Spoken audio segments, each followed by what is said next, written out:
Reasoned reality is built on one conviction. When people are given evidence, clarity, and the freedom to think for themselves, they choose a better future. In a culture shaped by outrage, conspiracy, and rigid belief systems, this is a space for honest conversation where reason matters and facts still count. We talk with biblical scholars, historians, activists, artists, and everyday people navigating faith, politics, and culture with honesty and courage. Nothing is off the table. If you're tired of easy answers and ready for conversations that actually go somewhere, you're in the right place. This is Reasoned Reality. Hey friends, welcome back to the Reasoned Reality podcast. My name is Joe Smith. I'm your host today. Listen, I say this all the time. I got to be honest. I say I'm excited about my guests all the time. And I am. Like every person that comes on here, I am excited. However, every now and then you have somebody come on, like Kathy, I didn't say this to you ahead of time because I didn't want to say it ahead of time. But there are very few times that you get to sit down with somebody that helped change your life and they didn't even know it. And so I am incredibly honored to have you on here and to talk with you about all of the things. And so for those that aren't watching this, that are listening to it, I have author and theologian and freaking rock star, Kathy Baldock. We're going to talk about her new book, Forging a Sacred Weapon, how it's different from the other stuff. And just, we're going to talk about all kinds of things. So Kathy, thank you so much. I know you're busy. No, and it's a delight to, and as I said when we first got on this, we watch each other, us in this work, we watch each other. And when I was hiking this morning, I thought, wait a minute, I've never met him in person. Why do I think I know him? Because we watch each other. And so the best part about social media and stuff, being able to connect with this. Yeah. Yeah. And what was it? Did you connect on my first book or some of the timelines? So I think a lot of people know my story, but so when I first picked up the question of queer inclusion in the church, I asked it a million times and said it down a million times, right? As privilege allows us to do. But when I felt like I couldn't put it down again because I felt like God was like, no, dude, you got to figure this out. And whether that was God or not, whatever. However, somebody handed me, long story short, somebody handed me Colby Martin's Unclobbered. And that one didn't unlock anything. There wasn't any like big surprises. I heard all of that before. But what it did do was it gave me permission to keep asking questions because here's this straight white pastor literally in the same circumstance that I'm in, and he's asking the questions that I'm asking. So it's like, okay, well, I can't be the only one. So I just started digging. And maybe it was Brent, our mutual, Brent Roberts, that sent your YouTube series, Untangling the Mess. Mm-hmm. And I started watching that, and you're a word nerd. And that really spoke to me because I'm a word nerd.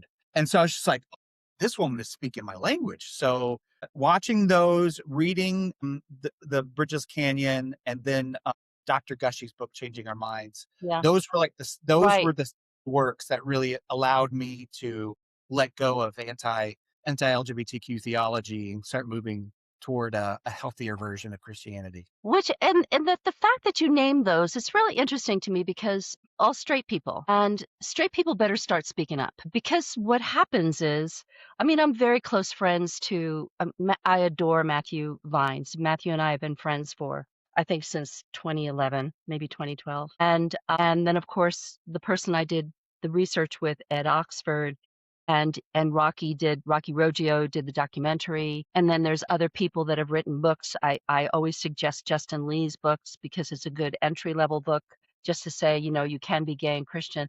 But the problem is those people get written off just because they're gay. And so I think I'm in a good position because I'm not gay, never kissed a girl, never liked it. Never kissed a girl, kissed plenty of men and frogs, but also my children are straight. My children are 39 and 40, and my children are straight. And so it confuses people as to why I would do this work or be attracted to justice work. But there's a part of me that also doesn't understand that, because those are Jesus qualities. Why should you not care about those unlike yourself. Doesn't that sound like a Christian principle? When white people stood in the civil rights movement, when American citizens stand with those that want to become citizens in this country, immigrants and undocumented workers. And, we are called to stand with the marginalized. And so I'm glad that I can do this work, and I also see the value of straight people speaking up. In marriage equality, it was proven that the voices that finally pushed the population, the non-gay population, into marriage equality were straight allies of marriage equality that were speaking to their peers. And although my peers don't always listen to me, at least they don't have this automatic dismissal of me because I'm gay, because I'm not gay, or because my children are gay and I'm trying to justify the existence of my gay children. They can't use any of that. And still, not that they listen to the academics, but it takes some of the objections away when straight allies stand up. So I'm all about, educating straight allies, LGBTQ people too, but man, we've just got to get more straight allies speaking up for LGBTQ people. So it's a priority. And I'm also going after church boards and elders. Like I wrote a study guide specifically with those groups in mind that they could go through an 8-week discernment process. They may not agree with me in the end, but at least they will have been educated by the end of reading a book and discussing it for 8 weeks. So yeah, I'm after those people too. That's awesome. I do love that. That's fantastic. Right? Because that's where a lot of this is going to change. You know, and we were talking ahead of time, and you had brought up, and I think this goes hand in hand. You brought up some of the comments that people have been calling you lately, especially with the release of the new book. And one of the things that you mentioned, one person commented about you needing to read the Bible, and I feel like one of the if we're going to talk about, let's talk about Christianity for just a second. I think one of the greatest things that happened for Christianity was the wide access to the Bible, right? When the printing press and all of those things happened, common languages, there were all kinds of good things that happened because of that. However, I also think one of the worst things about Christianity is a wide access to the Bible, especially when people are ignorant of its cultural and historical contexts. Right. Like they're just going to read it and be like, that's just a plain reading. This is exactly what it means. Da da da da da. And you don't know what you're talking about. It's like, wait a second, bro. I went to school for this. My whole life is studying this book and its languages and all the stuff. Like, what do you mean I should read it? Do you want to read it in the Greek? And it's and this part about people not caring about context, it shocks me. When people say they'll want to talk about a section of scripture, and I have a belief that parsing out scripture is kind of fruitless because we'll get to the whole agree to disagree or I'm interpreting it incorrectly. So my tactic very often, the most common is, let me put that in context for you. Like, let me tell you what's going on right then. Like, let's talk about Romans 1. I'd love to talk about Romans 1. Let's talk about the leadership that's going on in Romans in the first century. Let's talk about Caligula and Nero. Let's talk about the cult of Isis. Let's talk about, people say, then the objector will say, stick to the Bible. I only want to talk about the Bible. Don't talk about this other stuff.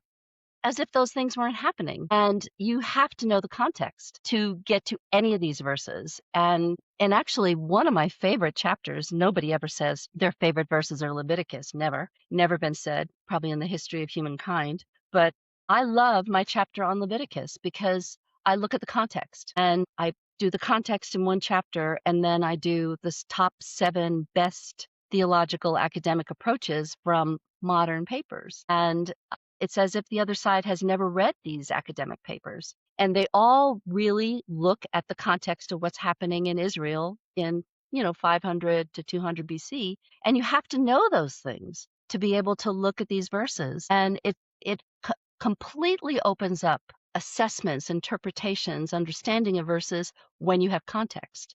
I mean, who when they tell a story, like wanting to tell a story, like if I wanted to say, my son was here this week and we had a conversation, I'd want to give context to that. I'd say, my son was here because he was helping me do my office and he's been staying for a few days. And over dinner, we get, you want to give context. Anyone does that for just an everyday story. Why not do it for something that is used to control, to box in, to categorize, to exclude people? It's such a natural habit of mine to want context. When I'm talking to people about pretty much anything in history, I always say, what year are we talking about? Like, what year are we talking about? Because I want to put it somewhere in the file in my head. So I do not understand this hesitancy, this resistance to looking at scripture in context. It doesn't sit as an isolated text that every generation can look at and have the same assessment and interpretation of. And the book does that. You cannot do that with scripture. You No, you cannot. can't. Which Because is even why by the 4th century, those verses that were about abuse and exploitation, by the 4th century, they're being used about procreation. Paul didn't care about procreation. He thought Jesus was around the corner, He thought he would be back next Tuesday. And so he didn't care about procreation. But by the 4th century until the 18th century, it became about procreation. That's not accurate. So, yeah, how dare you? How dare you bring facts into this? you know what? I am sorry. I'm sorry, but my facts are probably all wrong because they're not from the Bible. There it is. Listen, I think, and I had this conversation with somebody the other day too. I think it's really important for people, if somebody's not a Christian and they're listening to this, because there are people that are listening to this that are not Christian. Why is it important for them to know these things too? Because I think it is. I think it's Absolutely. really, yes. Absolutely. So people will say, and you read the comments. All you have to do is read comments online, and the comments say, "I don't care. This is the spaghetti daddy in the sky. I don't care who it was written." But I don't care what you think about the Bible. I don't care if it has any validity in your life. It absolutely controls, dictates, sets the rules and guidances for so much about marginalized people and women. We don't think of women as marginalized, but certainly it sets the agenda for how we perceive other groups of people, and it has a lot of power. And it's not really so much that the Bible has a lot of power, it's the people that are using the Bible and interpreting it for their own purposes use it for power. So in about 2 weeks, I'm going to be speaking to a group of, and I'm so grateful for the opportunity. And I thought, yeah, why don't I take this kind of opportunity more for 5 hours to family and marriage counselors in Sacramento. Somebody hired me to speak for 5 hours to therapists. What a great Is that idea. great? Yeah. Because I will be able to give them background like they're working with this in real time. Church trauma, kids coming out, spouses coming out, they're working with this in real time. And to have them understand the historical context of this, and I know by teaching this way, people just go like click, click, click, but then they will be able to bring that balm to their clients because they'll be able to say to their clients, do you understand where this trauma, where this pressure, where these expectations come from? Let me help you. I just got an email from a friend yesterday who helped translate my first book into Spanish. I had a team of 5 people, each take sections of the book, and he was one of them. He took, I had 5 different kinds of Spanish speakers, someone from Spain, someone from Guatemala, someone from Mexico, all of that. So he took one of them and he was watching me getting pummeled online. And he sent me a personal message and he said, I just want to encourage you and thank you because he's a therapist. He said 5 clients last week. I was able to share your information and tell all those clients to get this book because it will give them understanding and context. Because you can try to surface explain things for a long time, but if you tell somebody how we got here, if you can pick those threads apart as to how we got here, the here where we are becomes less solid. It becomes very challengeable. It is not a thing. It is not a certainty. It is not a sureness. And I think I do that well at the end of the book because I take the two paths. I take listening and experience and certainty, and the conservative church went with this certainty path. But if we can pick that apart, then hopefully, especially LGBTQ people themselves can start to sit with that and think, wait a minute, this was not God's opinion of me. This was not what God has thought about me since the beginning of time. This is what people have done to his word and with his word. I think there's a lot of healing in just that. And so therapists, I mean, I hadn't thought of this world opening up that therapists would find this handy. And I would love the opportunity to speak to politicians, to show politicians where this came from too. So it is not just church people. It is not just moms of gay people and pastors. And it is not just the people. I don't have a lot of hope for the people online that have nothing behind their little icon at the top and they just want to punch and troll. And I don't think they're interested in being educated, but there are people that are interested in being educated, and I'm here for it. So yeah, Yeah, more perspective. I love everything you just said, and I often tell people, like you said, I don't care what you assign the Bible as or any of those kinds of things. We can the divinity of Jesus, blah blah, whatever. However, just like I interviewed Andrew Seidel a couple of weeks ago, it'll be coming out in July. He's a constitutional lawyer and author, and we were talking about how things are wielded and people don't pay attention. And he said that one of the examples that he brought up was the fact that they especially politicians, they're really good at this, that all men are created equal and given certain inalienable rights by our creator. But that's not what it says. And there's a reason it doesn't say that. It doesn't say our creator, it says their creator. And it was a very specific choice. And if you don't know that, and you've got somebody that's up front with some sort of authority saying these things to you, you're just going to take it at their word. And if you do, then that means XYZ, right? Like all these things follow that because, well, that's just what it means, or that's just what it says. And I feel like things like 1946 and Walking the Bridges Canyon and your new book, Forging a Sacred Weapon, I think those things are important, even if you don't, I don't care if you believe how I believe at all. Right. But you should have this information so that way when your crazy uncle at Thanksgiving starts spouting this homophobic stuff, you can say, well, actually, crazy uncle homophobe, XYZ. This is what it means. This is how we got here. I think that's so important. And the other thing, most of my book, it's only the first 8 chapters, and there's 31. It's only the first 8 chapters that deal with the texts themselves. And the rest of it is just how has this played out and been interpreted, and how has it been reinterpreted? Where are the big changes throughout history on views of male-female roles, sex, procreation, marriage? Where are those changing points through history? And then we get back to the Bible when we get to the chapter where I do the letters, that we found from David. But most of this is just history and people. And I think there would be a lot of interest from even non-religious people in those chapters. It is big how we've seen same-sex behavior through history.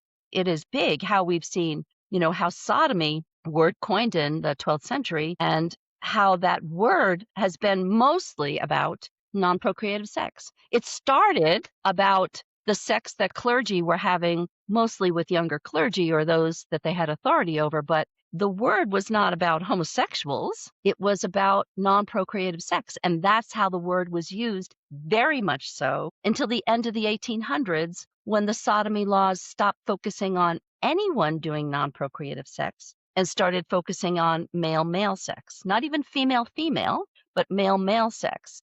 And that word has changed radically through time. The word, and I found this really interesting, even adultery, the concept of adultery has changed through time. People will say, I want a biblical marriage. I want a first century marriage. I think, really? So according to first century, and really until the 12th century, when finally concubines were not a thing anymore, you could have a wife and a concubine, even the clergy, but a man, and we're talking about early church believers, right? Possibly Jews too. I mean, people enslaved people, even the Jews enslaved people, but this is a different topic. So a man could basically penetrate anything he wanted to, right? So if he was of a certain status, He could have enslaved people. He could be with prostituted people. He could be with a foreign woman man. He could penetrate an animal. It really didn't. I mean, man could penetrate whoever he wanted as long as it wasn't of his class. So a man with a wife having sex with, even that's a loaded term, penetrating an enslaved male or female in his household, or penetrating a prostituted male or female person, that wasn't committing adultery, because those people, those women, were dishonorable women. So they didn't count, right? So they don't count as sex outside of marriage. So, okay, so if you want a first century marriage, great. So your husband can go be with any, well, we don't classify people that way, but the town bad girl, or go out, like we have lots of whorehouses or houses of prostitution. I shouldn't use that term. That's a very Nevada term. So as to go to brothels, and that would be appropriate. That would be okay, because in the first century, a man could have sex with just about anyone except an equal status male, or somebody's wife, or somebody's a woman under the protection of a man. So we don't live first century marriages. And for hundreds of years, those marriages, those sex acts, had to be intent towards procreation, and they couldn't have passion in them. So I am all for first century marriage. I only want to have sex towards procreation, and when my husband tells me to, and I can't enjoy it, and neither can he. But he can have sex with other women as long as they're not somebody's wife. Okay, yeah, I'm all for that. No, we don't. So even the definition of adultery has changed. And people have no understanding of history and how things have changed through history. And somebody asked me the other day, why can't we get around this? Things started changing radically in the 70s, but we don't have understanding of history in the 70s even. We don't understand. Like, I lived through the 70s. I once had somebody, I won't mention his name. I was at a I was at a meeting. There were several of us, and I think the year was 2014. And there were several of us it was at the time it was positioned as a secret meeting with some SBC leaders. And it was at the Ethics and Religious Liberties Conference. And I think there were 12 of us and 14 of them. And they saw that we were all signing up. Like Justin Lee was there, and Matthew Vines was there, and several other people were there. And they saw we were all signing up for the Ethics and Religious Liberties Conference. So I don't know if they decided to head us off at the pass or what they decided to do, but they invited us into a private meeting, and after the conference, and it was like, key card to get to this elevator, key card to get to this elevator. I mean, they wanted us hidden away. And so we were in the room with the two sides, and every person in that room, except for I think two people, had written a book on both sides. So these were people, at the top of the game. And one of those people said to me, I had just written my first book. And I said to him, so you gave me 1 star. And he said, that's because you only gave me 2 stars. And I said, well, at least I gave you 2 stars. I recognize that writing a book is a lot of work, but your theology is really off. And he said to me, well, I did not like what you said about the conservative Christian world in the response to AIDS. And I said, what didn't you like about it? And he said, well, this whole thing about the moral majority and on. And, Jerry Falwell was the voice of the moral majority. And I said to him, how old are you? And I think he was 42. And I said to him, you were 2 years old when that happened. How's your memory at 2 years old? Like, you remember the social pressure. You remember how strong Jerry Falwell's voice was as a 2-year-old? Because that's very impressive. That's very impressive. And I mean, he didn't like that response. It was a bit snarky, but people, he is a voice. He is a voice in this conversation. And he did not live through the 70s. The 70s, everything changes in this conversation in the 70s. And if you haven't lived through it or are not studying it, you have no idea how significant that period of time was to flip. So people really believe that these sentiments, these stigmatizations, these evaluations and assumptions about the LGBTQ people, like, have always been. They don't realize what brought that on, and they don't realize how the basis of it, the foundation of it, is so shaky. I mean, the foundation is the mistranslation to start with. That's the absolute foundation. So that's why it's in my book, is because it starts with the mistranslation. And so that mistranslation happens in 46, gets carried into 52, and people have this reaction that this is a liberal Bible. They even call it the communist Bible, the red Bible. It's an interesting period of time because it's during the 50s, it's during the McCarthy era, and you have to know that too to know why the reaction is that the way it was. And so they see this as, and is purported to be this.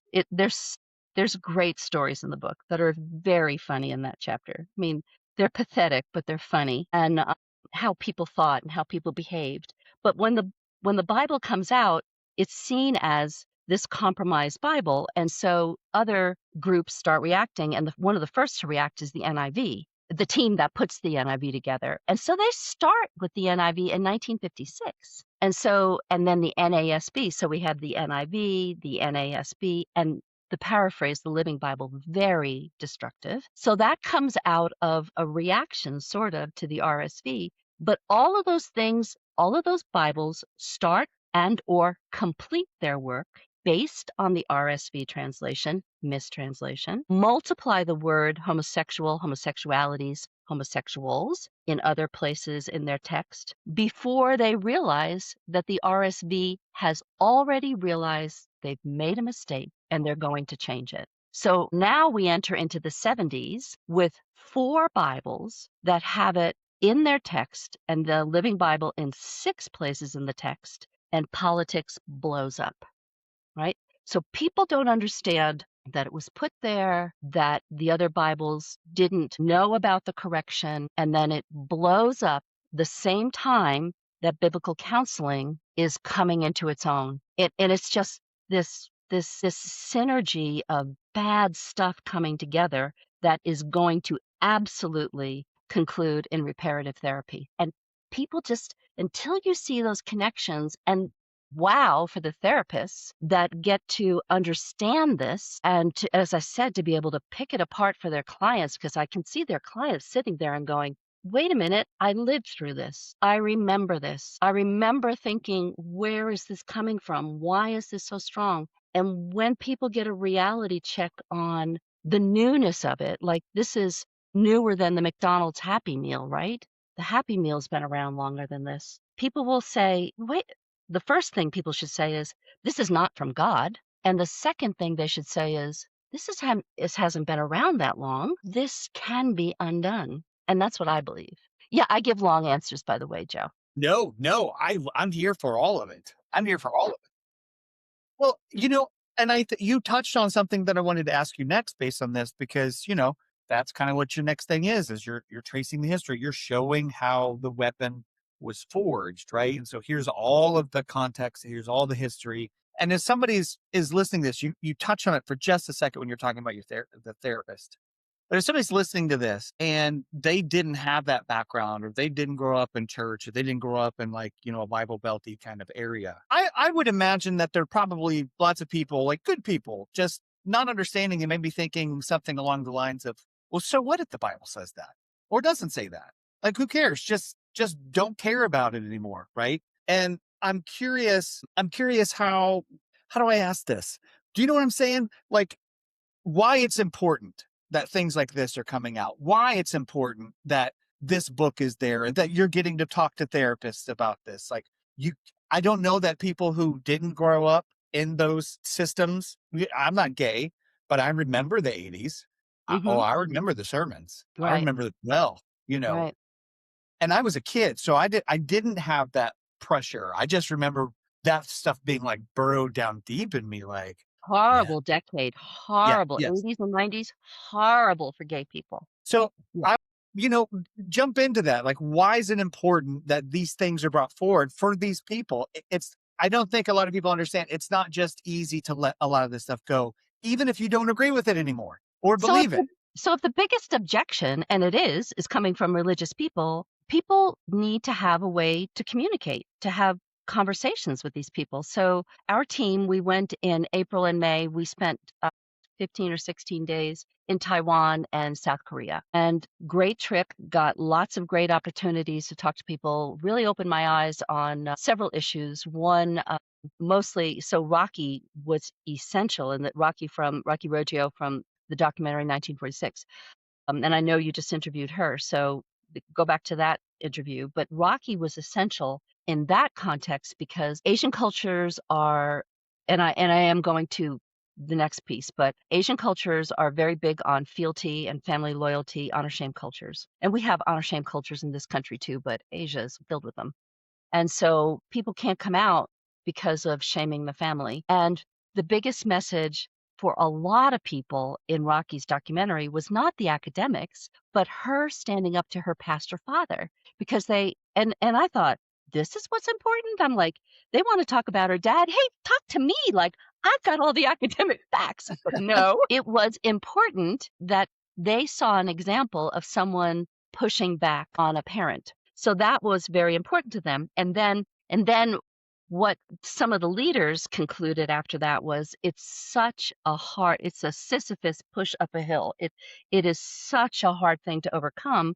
But the other thing that Asians value way more than Americans on Facebook do is education. And so they saw my work maybe as a panacea to that they could use this academic approach. So, okay, all of that works. It's all flowing. Now we go to South Korea. And when we go to South Korea, we had a person love this guy. He's with Amplify Asia, which is a consortium of LGBTQ affirming churches in, I think, 10 different countries in Asia. And Gary Chan goes to all these different conferences and is very much of an organizer in there. Well, he came with us to South Korea too. So he was great for insights for me, for all of us, but I like facts. So Gary was great for me. And he told us, he told me beforehand, South Korea is the most technologically advanced country in the world. And when you go there, you realize it, you see it. And it's also very anti-gay. And the biggest churches in the world are in South Korea. And the church, somebody corrected me on this the other day, and I haven't checked their correction. But Gary told me, and he's pretty involved in churches, that only 15% of the Korean population is Protestant. And that 15 in a technologically advanced culture that highly values education is driving the narrative of the country. So you tell me that it's not important then to understand how to counter that narrative.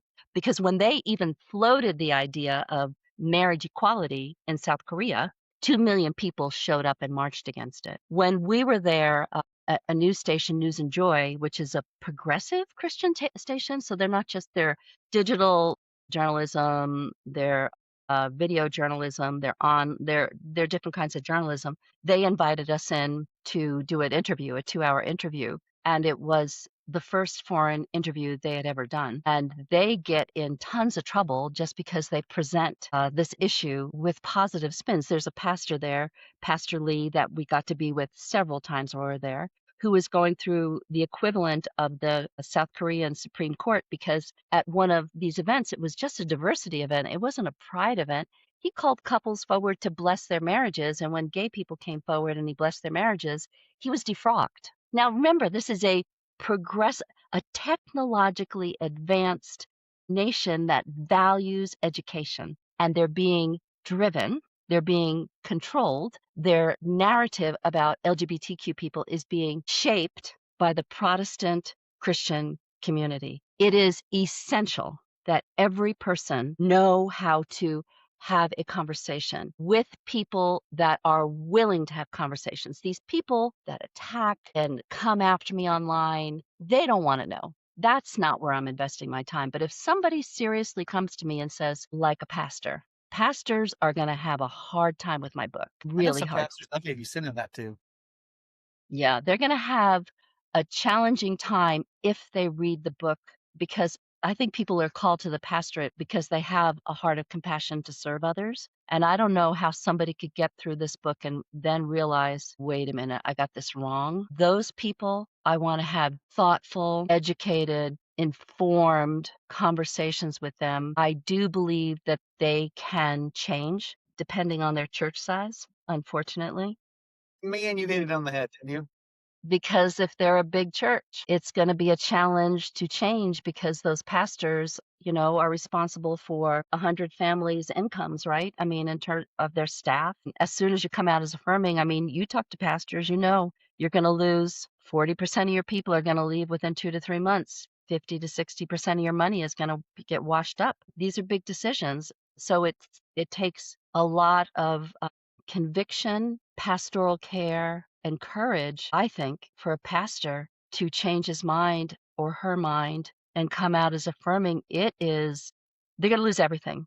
They're certainly going to lose reputation. They're going to lose standing in pastoral communities. I mean, you probably know that, right? Are you dirt in your community yet? These are big decisions, but I see education, relationship absolutely first, but education as a way to have thoughtful, non-explosive conversations around this topic. I've had people say I remember one person in particular who was not pleased with me in an affirming setting that I started teaching, and I'm pretty famous for, I love to teach for 8 hours. And if you get a Do bathroom it break, well. yay Let's for just say you. that you do it well. Like you're engaged. I like it. I like it. And so, I mean, 6 hours I can sort of manage, but eight is my hot spot. And so, and there's a lunch break, and a lot of people will say, should we do an hour and a half for lunch? I'm like, stop, stop, stop. 45 minutes and don't let them leave the building. Wait a minute, you know, throw them a kind bar. But so, but so this person was saying, you started talking about the Bible at the beginning, but for like the last 3 hours, you haven't said anything about the Bible. And I thought this was, what the Bible says. And I said, but you're not getting that it's not the Bible that did this through all these centuries. It was how people misinterpreted, as I said, for procreation for 1,500 years. It's got nothing to do with the Bible, and it's got to do with how culture appropriates and misinterprets and uses these things, but it's got nothing to do with the Bible. And when she finally got that, it was like, oh, and that's what I want people to understand is most of this application, and even the modern application, right? So the modern misinterpretation, the modern use of biblical counseling to correct gay people, the modern approach of reparative therapy, none of this is biblical. None of this comes from God. This is what people have done with scriptures to their own end. So that's why these things are important to understand what it meant, how it changed, and, version whatever we're in now to misappropriate these scriptures because they've been misappropriated all through history. So I think people really can benefit from reading the book. And the other thing the book does is it gives them other ways to enter into a conversation. Like, did you know that? Or have you heard? And there's so many good stories in the book that they're really easy and kind of even engaging entry points to have considerate, gracious, calm conversations, which are really challenging. Yes, it's a lost art.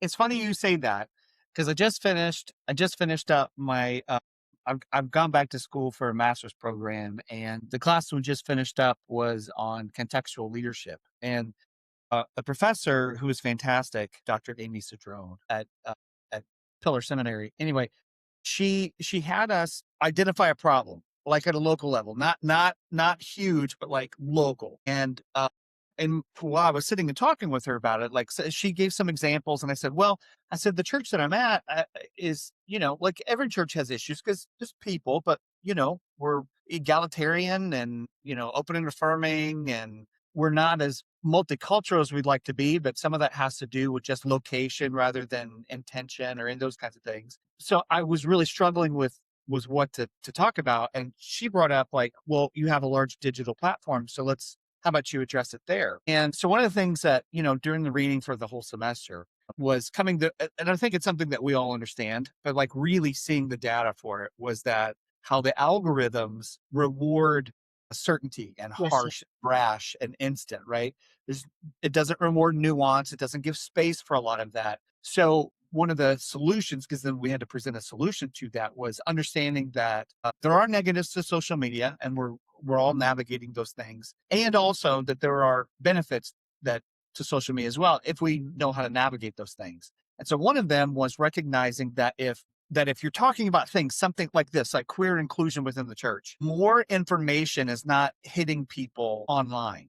Like that's because there's plenty of really good information out there. And so the shift becomes not just presenting information, but presenting on ramps, or however you want to say it, like maybe off ramps into things outside of that, that then give space for nuance, that gives space for conversation. And I think and this is why I wanted to bring it up. I think that one of the greatest tools that books like yours have, like this Forging a Sacred Weapon, is I can give that book to somebody, right? I could post about it, and there'll be people that it resonates with, or people that are like, oh, I didn't know that, and like, oh, I'm gonna go check that book out. And there'll be just as many people that are, call you a skank, call me a skank, or whatever they're gonna call, right? Like I don't even think we mentioned that in that the interview. You were saying that ahead of time. Yeah. But I think one of the best things that it does is that I can grab this book and I can sit in my room, my house, and I can read it and I can feel what I'm going to feel, right? And it's going to raise whatever, it's going to bring up whatever it brings up, especially if I'm not open and affirming. It's going to bring up whatever it brings up. And I don't have to have an immediate reaction because nobody's looking at me. Nobody's waiting for me to comment. You know what I mean? And I feel like that if we could just get things like this into people's hands and allow them the time to process however they process, that it's going to do obviously more good than not. And I think that those of us that would be considered more on the liberal or left, or however you want to say that, is to allow that time and space to happen. The Yeah. It doesn't have to be instantaneous, because the right has been really good at playing the long game, and the left has been so much. And Since the 50s, they've done a right, great job, and ramp it up in the 60s and, like, yay in the 70s and 80s, absolutely. yeah. Yeah, I think it's pivotal that we get, like you said, and I love the fact that you brought up that there's that section where elders and leaders and pastors can go through a discernment process. That has to happen. Like that has to happen. it The has to happen. ability to have that space and to have the conversation and to hash it out.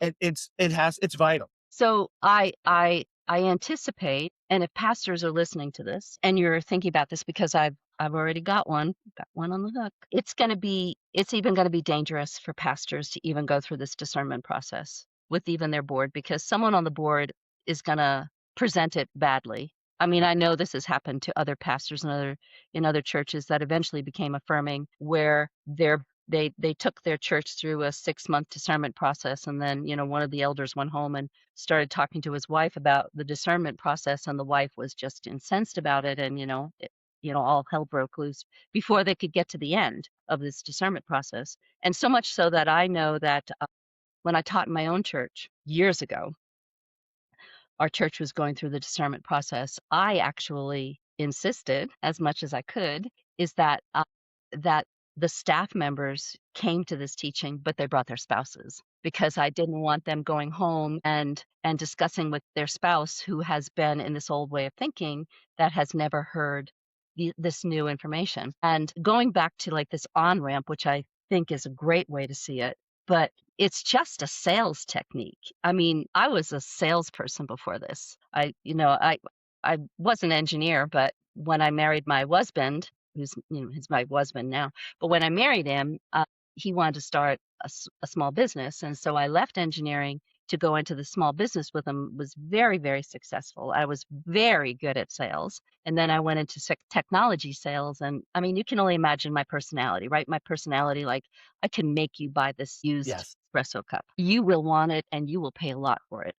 And so I'm just a good salesperson, which is an asset, but a sales technique is you go in and you give people information like, we agree that you need this. You get people to say yes, yes, yes, yes. You just keep getting yeses until you present this thing where they may want to say no, but they've said yes so many times that their yes button is open, like that yes door is open.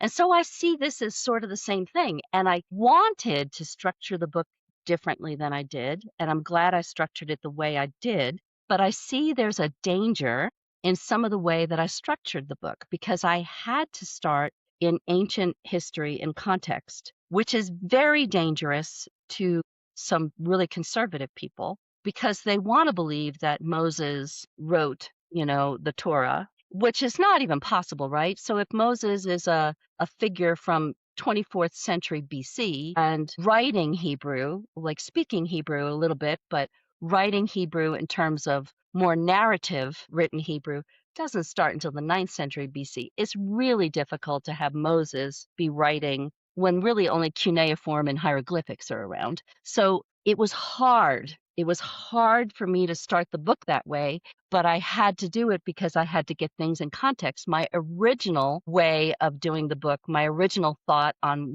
because I love timelines. So, of course, there was a timeline for how the book was going to be structured. And the original timeline was I was going to give people history and leave the Bible out of it because I wanted to get, oh, I didn't know that. I didn't know that. I wanted to get to people to buy in before I gave them scripture. I couldn't do that though, because I wanted to then structure a book that was historically correct. Like every chapter, pretty much every chapter until the very, very end is structured by time. Like where we are. Are we in the 15? Are we in the 500s to the 1200s? I mean, every point in the book because I'm so critical, as I said to you before. If you want to give me anything from history, it's like I want to know what year you're talking about. And so the times they're just really important. So I had to restructure the book, which I thought was dangerous because there's a chance that the people that are very conservative won't hang with me through the first 3 chapters because I'm being honest. But then I had to think about that and think, God knows when this book was written. I mean, that's a pretty obvious statement, right? God knows that when the Hebrews came back from the second exile, that they got serious about monotheism. They were polytheistic till then. They got serious about their monotheism, and they've got people in all these different diasporas. They've got people down in Egypt. They've got people up in Babylon. They've got people way outside of Jerusalem, and they've got to write something that's going to unify all these people, and they've got to it was Hezekiah that's, looks kind of up north and he says, oh, those people have been taken away and all that land is sitting there. How do we get that land? We write common origin stories, essentially. We give us the patriarchs that have been our patriarchs to the past. And I have to do it though, right? I have to do it because I have to put the creation story. I have to put the flood story. I have to put the rainbow story. I have to put the Sodom story. I have to put them in context as to what they meant to these Hebrews that were trying to unify people in different areas with one narrative story and to unify them to preservation to go forward. So all of that has to be done, but it's dangerous. It's dangerous to tell the truth. Even though most pastors have probably learned this in seminary, they're not saying it from the pulpits because it's dangerous. It is dangerous. And I will say, I did not learn that. You didn't. Oh, you were No. in the Ozarks. You were in the Yeah. Ozarks. Sorry. Yes. My Bible college was a fundamentalist school. So no. So Moses did write those. Oh, And good there for him. was in my creation science class, let me say that again. In my Creation creation science? class, That's interesting. there was a little firmament around the world. So that was the college, air quotes, if you're just listening to this, that I went to. Well, what So, what I and I think many people know this about me, but I homeschooled my children even. I'm that person. Like the room I'm sitting in now it used to be a deck. And I've been in this house for 42 years. I've been here a long time. And so it used to be a deck. And when we decided to homeschool Andrew and Sam, I wanted a specific area to do it. So we closed off this deck and made it into a room that many years ago. And now it's my office where I create heresy. I love it. Started started as a Christian homeschooling venue. And but I would take my children. Now you got to put this like where is the disconnect going on in my head? So I'm pretty well educated. I grew up in Manhattan, went to a Catholic school for my first years, good Catholic school. And then when my mom remarried when I was in 8th grade, we moved to this town named Tenafly, New Jersey, right across the George Washington Bridge. And Tenafly has had a reputation for decades of having really good, there's only one high school in town. It's only 12 minutes from Midtown, but it's a highly desirable town to live in, and my stepfather, his family had built a house there in 1934, which my mother lived in until she moved to Arizona. So he had been there before, even at just as the George Washington Bridge was opening. So it was not a bedroom community there. It was outside the city, but when it became a bedroom community, it became very desirable. And the taxes are really high in Tenafly still. And a lot of money goes to education. So I had a great high school education. Great. And then I had a really good college education at Rutgers College Engineering. And then I just read a lot. And so how did this person who I actually started college as a physics major, so heavy science background, right? So how did this person who's pretty well educated go from all of that thinking to a homeschool mom that, and I'm so embarrassed to say some of this, would go into museums and would go into exhibits with my children, and we would come across things that talked about evolution, and I created a noise for my children to say, well, that's wrong. We'd read the signs, and I trained them to do this. And we'd read a sign like, so and so, this species started 25 million years ago, and this is what I taught my children to go, is that awful?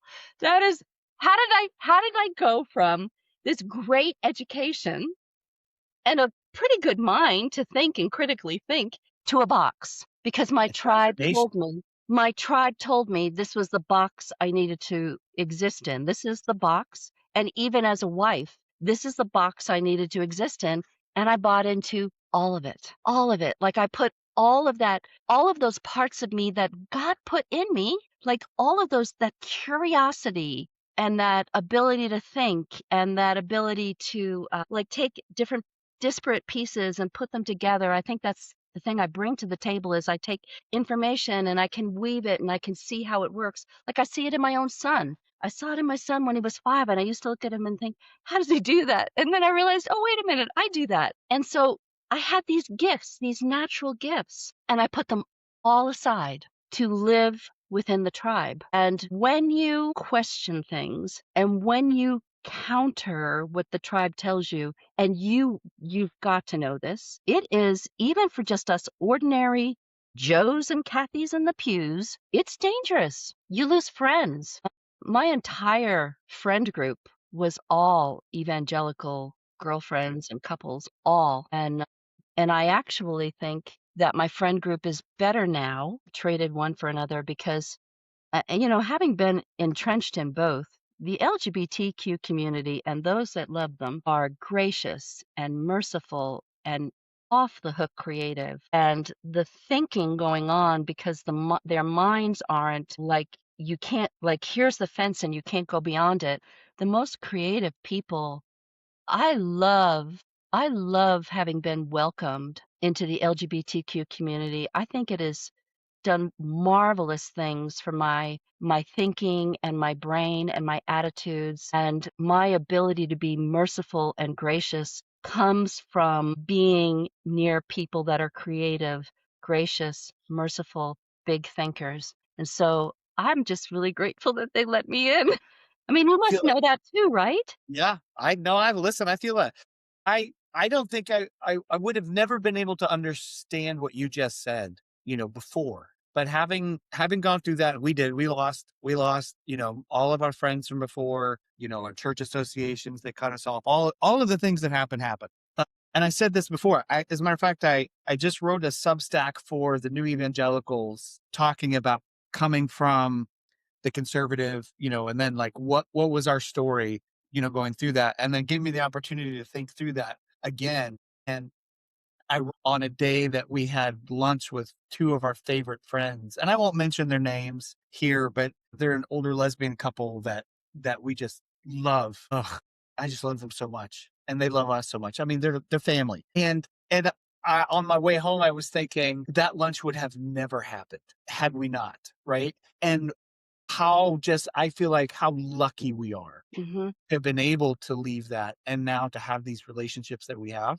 And there are people that I miss dearly, and I don't mean this derogatorily towards them or anything, but I would trade all of that a million times knowing what was waiting for us on the other side. I Right, would do it right, over and over again. right. But there's yeah, hands down, without a doubt. I don't have a lot of I don't have a lot of straight friends anymore. Most of my friends are gay or trans, and so I remember years ago as I was going through this, process where my friend group was totally changing, and somebody had invited me to a birthday party at a Mexican restaurant.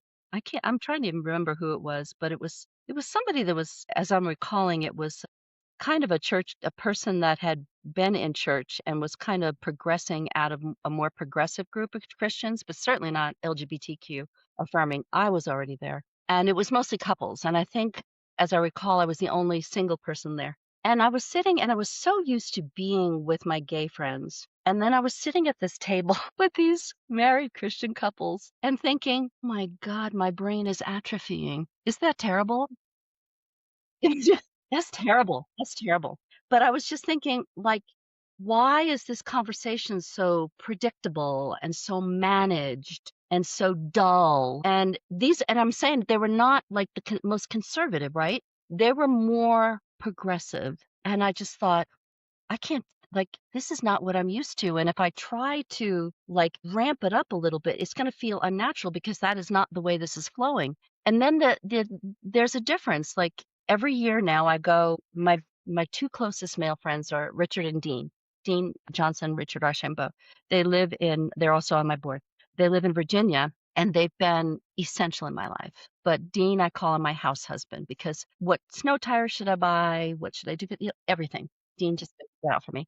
And so every year, though, for the last 2 or 3 years, the way I've chosen to spend time, extended time with them, is they go on a cruise. So the last few years, I've gone on this cruise with them, which is, too much money for me when I do it. It's Virgin Cruises, so it's all adults. But the group has gone from 21 to last year, I think 26. And I think, if I remember the number, 18 or 19 of them are gay. Dean's parents go, and then Dean's aunt and uncle go, and then these two fabulous nannies from the UK go that Richard and Dean met on another Atlantic cruise. Candida and Laura, they're wonderful. They were both UK nannies of the year. Wonderful people, but most of the people are gay.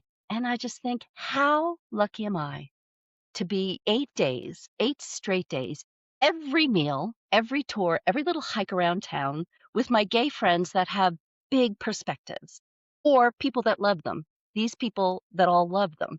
Because your brain really does expand, like anything that challenges like your mindset. So anything. So even do it, you can even say travel, right? Anything that expands your mind beyond these natural borders that you want really enhances the way you think. And to put yourself into these social situations, I love it because the conversations are great. I mean, what's better than cruising with a group of gay people? I can't even imagine. On a Virgin cruise, I can't even imagine. And now they're saying that Richard and Dean say they want to go on this transatlantic one, which shoot, 12 days, but it's my opportunity to be with them. And I'm also decided that I'm probably going to do it because I'm going to write my next book on that. And this is a big commitment. So it's not a book for adults. I've been talking about this for years. And I'll say the other person's name because we just started discussing it again. If you've ever had, there's two people I can suggest to you. Talk to Stacy Chomiak out of Vancouver or out of BC. And then the other person, going back to your attorney, Andrew Seidel, Warren Throckmorton's new book is really great. And it also talks about American past. So those two people, Stacy Chomiak. But Stacy Chomiak is an illustrator. And I've been thinking that I want to write a book in the junior adult titles. So I want to write a book sort of based on David as a young man. So David as a boy being different, not understanding in the 50s. So it'll have history like, wow, it was that difficult back then. Trying to come out to try to figure out. So it'll be very David focused. Reverend David is the one that wrote the letter in 1959. So it would be very David focused. And it would be David trying to figure out who he is, trying to navigate his place in the world, being a pastor, writing this letter, being a pastor, coming out, and then these two people, me and Ed, coming along, digging through archives. So it'll be a history story about David and a mystery story about Bunny. So it would be a different way to educate. And because Stacy is a really gifted illustrator, having her illustrate it. So I'm rationalizing a 12-day transatlantic cruise by saying, I'll write the book on there. But that is, it's almost like, do I want to speak this out loud? Then I'm committed to it, but I am committed to it because I want those 12 to 16-year-olds in youth groups to read a story for them. So I thought about this. My mom died in August 2 years ago. I could still like get off the camera right now and cry for an hour. But my mom, she would sit in this office while I was working too, and it's very much during COVID. And I said to her, she'd say, "My mother's a New Yorker. We are. I'm a fourth generation Manhattan Island New Yorker." Mm. And my mother would say, "When are you gonna finish with that goddamn book?"